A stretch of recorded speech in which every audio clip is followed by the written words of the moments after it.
Gen Zs के लिए ये है ईवी जेनजी इलेक्ट्रिक स्कूटर। आप लोगों ने इसके वॉक अराउंड्स तो बहुत देखे होंगे, जैसे कि ये 90 किलोमीटर की रेंज देती है, लेकिन इन रियल क्या ये वाकई इतनी प्रैक्टिकल है? तो ये सारा कुछ जानते हैं इनकी ओनर से। मेरा नाम मरीम वसीम है और मैं सेकंड ईयर की स्टूडेंट हूँ। आपने ईवी जेनजी क्यों चूज की? क्योंकि मैं खुद एक जेंजी हूँ। 2 साल पहले जब मैंने स्कूटर लेना था तब उस वक्त में और कोई भी ब्रांड जो था वो इतनी अच्छी स्पेसिफिकेशंस नहीं प्रोवाइड कर रहा था जो कि ईवी प्रोवाइड कर रही थी। और सबसे ज़्यादा मुझे इसका स्ट्रक्चर बहुत ज़्यादा कंफर्टेबल लगता है। इसकी रेंज बहुत अच्छी थी, उस वक्त 90 रेंज थी इसकी, और वो और किसी की भी नहीं थी। हर चीज़ की जब अच्छी चीज़ें होती हैं बुरी भी होती हैं, लेकिन आई थिंक इसकी मोस्ट ज़्यादा अच्छी ही है। और आप कितना डेली ट्रैवल कर लेती हैं? मेरा डेली ऑलमोस्ट भी 20 टू 25-30 इतना किलोमीटर होता है। इसका चार्जिंग टाइम क्या है वैसे?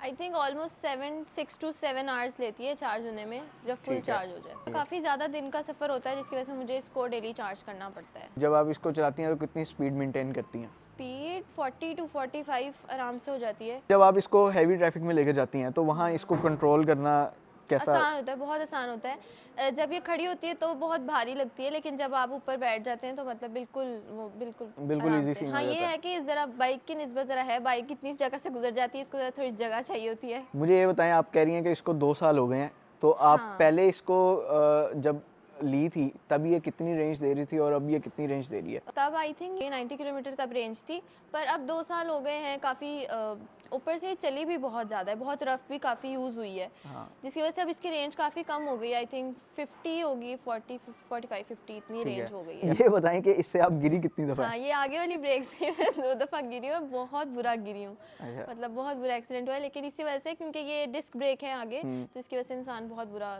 स्किट हो जाती है, स्लिप हो जाती है स्कूटी। ईवी की आफ्टर सेल सर्विसेज बहुत अच्छी हैं, बहुत अच्छी हैं। घर डोर टू डोर आपको सर्विस मिल जाती है, आपको ज़्यादा देर वेट नहीं करना पड़ता। एक दिन पहले कंप्लेन और नेक्स्ट डे ही आपका काम हो जाता है। ठीक है। अब आपने बताया कि आपने इसका टायर चेंज करवाया और मोटर चेंज करवाई है, मोटर तो चेंज करवाई, टायर चेंज करवाया था, मोटर चेंज करवाई थी। मोटर बेसिकली वारंटी में थी जिसकी वजह से फ्री ऑफ कॉस्ट था।